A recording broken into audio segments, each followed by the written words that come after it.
Olá pessoal, tudo bem? Eu sou o professor André e essa vai ser a nossa primeira aula do ano de 2021. Nessa aula, eu vou explicar para vocês o conceito físico de trabalho. Você já deve estar pensando, mas o que trabalho, que é uma palavra tão comum que a gente utiliza no dia a dia, tem a ver com física? Bom, para começar a explicar para vocês, vamos procurar no dicionário o que significa a palavra trabalho. Eu vou ler o significado aqui para vocês. Trabalho é o conjunto de atividades, produtivas ou criativas, que o homem exerce para atingir determinado fim. Ou seja, pegando essa definição, nós podemos concluir que, para que alguém realize um trabalho, ela precisa realizar um esforço e gastar energia. Mas o que isso tem a ver com física? Para tentar fazer você entender o que trabalho tem a ver com física, eu vou te dar dois exemplos. Primeiro, imagina que eu estou dirigindo meu carro e de repente acaba o combustível. Dessa maneira eu tenho que empurrar esse carro até chegar num posto de combustíveis. O segundo exemplo é, imagine que eu pego qualquer objeto, por exemplo, tem uma caneca aqui do lado, e eu quero exercer uma força de baixo para cima no sentido de elevar esse objeto, ou seja, aumentar a altura dele em relação ao solo. O que esses dois exemplos têm em comum? Nesses dois exemplos, eu estou realizando um trabalho. Eu estou fazendo um esforço físico. E é justamente esse exemplo do carro que eu vou utilizar para explicar para você o significado físico da palavra trabalho. Vamos lá? Numa situação onde uma pessoa empurra um automóvel, para que esse carro ganhe velocidade, é necessário que essa pessoa aplique uma força sobre ele, enquanto ele se desloca. Se, por exemplo, esse carro andar por 30 metros, esse vai ser o valor do seu deslocamento. Sempre que uma força for aplicada sobre um objeto ao longo de um deslocamento, nós dizemos que um trabalho está sendo realizado sobre ele. Bom, pessoal, com base nessa explicação, eu acho que já deu para entender que só haverá trabalho sendo realizado sobre um objeto quando se aplica uma força sobre ele enquanto ele se desloca. Por exemplo, digamos que eu pegue essa caneca e segure ela na palma da minha mão. Enquanto eu estou aplicando apenas uma força sobre ela, mas deixo ela em repouso, eu ainda não estou realizando trabalho. Tudo bem que eu estou aplicando uma força sobre ela para que ela não caia no chão, mas o trabalho só vai acontecer a partir do momento que ela se deslocar. Ou seja, eu preciso aplicar uma força de maneira que ela se desloque, nesse caso, verticalmente. Aí sim eu estou realizando um trabalho. No exemplo do carro, é necessário que eu faça esse carro se movimentar. Enquanto eu estou aplicando uma força sobre ele e ele permanece em repouso, eu ainda não estou realizando trabalho. O trabalho só acontece a partir do momento que eu aplico uma força e ele se desloca. Deu para entender? Agora presta atenção. Se você tem alguma dificuldade com o conceito de vetor, é bom você dar uma estudada. Porque força e deslocamento são grandezas vetoriais. E o que são grandezas vetoriais? São aquelas grandezas que não podem ser representadas apenas por um número e por uma unidade, pois elas possuem módulo, direção e sentido. Dessa forma, sempre haverá um ângulo entre a força e o deslocamento na realização do trabalho, e esse ângulo vai influenciar e muito no valor do trabalho que é aplicado sobre o objeto. Para analisar essa situação, vamos imaginar que uma caminhonete está rebocando um carro. Observe que nesse caso, a corda que liga os dois veículos foi colocada na horizontal. Isso significa que a força que será aplicada sobre o carro também estará na horizontal. Nesse caso, o deslocamento do veículo também será horizontal. Isso significa que o ângulo entre a força e o deslocamento é de 0 graus, ou seja, a força e o deslocamento são paralelos. Mas pode acontecer uma situação diferente, onde a corda não é colocada na horizontal. É claro que isso é mais difícil de acontecer, mas não é impossível. Nesse caso, a força que será aplicada sobre o carro também não será horizontal, mas estará inclinada. Nesse caso, o ângulo entre a força e a horizontal é de 30 graus. Porém, o deslocamento ainda continuará sendo na horizontal. Nesse caso, o ângulo entre a força e o deslocamento é de 30 graus. Portanto, eles não são mais paralelos. Quando a força e o deslocamento são paralelos, o ângulo entre eles é de 0 grau.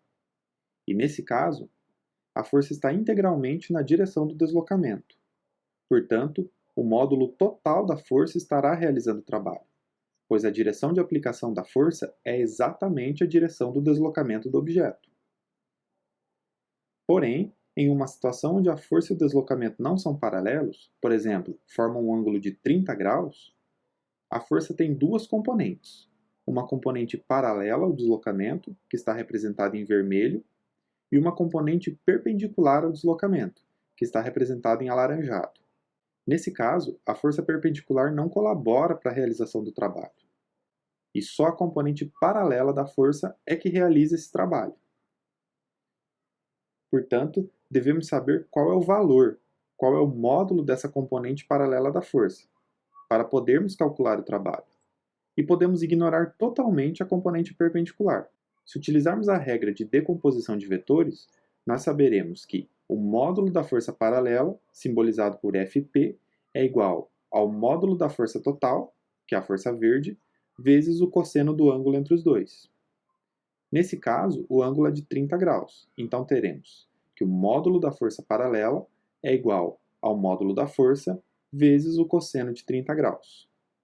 O cosseno de 30 graus é aproximadamente igual a 0,87. Substituindo isso na equação, nós temos força paralela é igual ao módulo da força total vezes 0,87. Dessa forma, nós percebemos que o módulo da força paralela, que é a que vai realizar trabalho, é igual a 87% do valor da força total. E assim nós chegamos até a equação que utilizamos para calcular o valor do trabalho. O trabalho, simbolizado pela letra W, é igual ao produto da força aplicada sobre o objeto, vezes o deslocamento dele, vezes o cosseno do ângulo entre os dois. Dessa forma, nós podemos concluir que o trabalho depende de três coisas: do valor da força que é aplicada sobre esse objeto, do quanto que ele se desloca sob a ação dessa força e também do cosseno do ângulo entre a direção da força e a direção do deslocamento. Nós vamos ver agora como que esse ângulo influencia no valor do trabalho que é aplicado. Quando a força e o deslocamento são paralelos, o ângulo entre eles é igual a 0 graus, e o cosseno de 0 graus é igual a 1. Portanto, devemos substituir esse valor no lugar do cosseno do ângulo na equação, e teremos que o trabalho é igual a força vezes o deslocamento vezes 1. Nesse caso, o trabalho terá o seu valor máximo. Nunca se esqueça disso. Quando a força e o deslocamento forem paralelos, o trabalho será máximo. Porém, mantendo o valor da força e do deslocamento, mas mudando o valor do ângulo para 30 graus, nós temos que o cosseno de 30 graus é igual a 0,87. E substituindo esse valor na equação, nós temos que o trabalho será igual a força vezes deslocamento vezes 0,87. Nesse caso, o trabalho terá um valor menor do que o anterior. Para ser mais exato, 87% do valor do trabalho anterior. Mantendo ainda o valor da força e do deslocamento, porém alterando o valor do ângulo para 90 graus, nós teremos que o cosseno de 90 graus é igual a zero. Portanto, na hora de substituir isso na equação, teremos trabalho é igual a força vezes deslocamento vezes zero. E dessa forma o trabalho será nulo, pois zero multiplicado por qualquer valor terá como resultado zero. Um exemplo disso é um carro em deslocamento horizontal sofrendo apenas a ação da força peso, na vertical. Nesse caso, a força peso não realiza trabalho, pois ela é perpendicular ao deslocamento. Se você já estuda física há um tempo e prestou bastante atenção nessa aula, você deve ter notado que faltou um detalhe muito importante. Eu ainda não falei qual é a unidade do Sistema Internacional que nós utilizamos para medir o trabalho. A unidade oficial do Sistema Internacional para trabalho é o Joule, que é a mesma unidade utilizada para todas as formas de energia. Mais para frente você vai entender por que isso acontece. Agora, vamos aplicar o conceito de trabalho em algumas situações práticas para você ver como que se faz isso. Vamos utilizar o exemplo onde uma caminhonete reboca um carro. Imagine que ela aplica uma força horizontal sobre esse carro, com um valor igual a 900 newtons. O deslocamento feito por eles é igual a 500 metros. Lembre-se que nesse caso, a força e o deslocamento são paralelos. Vamos descobrir qual é o valor do trabalho realizado sobre o carro. Temos que a força é igual a 900 newtons, o deslocamento, 500 metros. O cosseno do ângulo é igual a 1, pois o ângulo é igual a 0 graus. E o trabalho é o que queremos descobrir. Observe que até aqui, todas as unidades estão no Sistema Internacional. Portanto, vamos obter o trabalho também na unidade do Sistema Internacional, que é o Joule. Vamos calcular o trabalho. A equação do trabalho nos diz que ele é igual a força vezes o deslocamento vezes o cosseno do ângulo entre os dois. Então temos que o trabalho é igual a 900 newtons vezes 500 metros vezes 1. Fazendo essa multiplicação, nós temos que o trabalho é igual a 450 mil joules, ou 450 quilojoules. Esse é o trabalho total realizado sobre o carro nessa situação. Mas vamos imaginar outra situação. Vamos imaginar que agora a força aplicada sobre o carro não é mais horizontal, mas sim inclinada, que a corda foi amarrada de uma maneira diferente. Imagine que o trabalho realizado seja o mesmo, 450 mil joules, mas agora a força está inclinada com um ângulo de 30 graus em relação à horizontal. O deslocamento também será o mesmo, 500 metros. Vamos calcular qual será o novo valor da força. Lembre-se que agora a força e o deslocamento não são mais paralelos. Nós temos que a força é o valor que queremos descobrir. O deslocamento é igual a 500 metros. O cosseno do ângulo, que é igual a 30 graus, é igual a 0,87. E o trabalho é igual a 450 mil joules, ou 450 quilojoules. Vamos substituir esses valores na equação. Como todas as unidades estão no sistema internacional, a força será dada em newtons. Substituindo os valores na equação, nós temos 450 mil joules é igual a força, que é o valor que queremos descobrir, vezes o deslocamento, que é 500 metros, vezes o cosseno do ângulo, 0,87. Então, nós temos que 450 mil joules é igual a força vezes 435, que é o resultado da multiplicação entre 500 e 0,87. Nesse caso, nós teremos que isolar a força de um lado da equação. E vamos fazer isso passando 435 dividindo do outro lado da equação.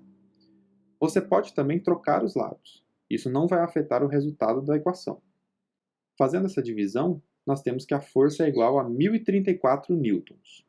Perceba que a força que a corda terá que fazer no carro será um pouco maior do que a força anterior, para poder realizar o mesmo trabalho.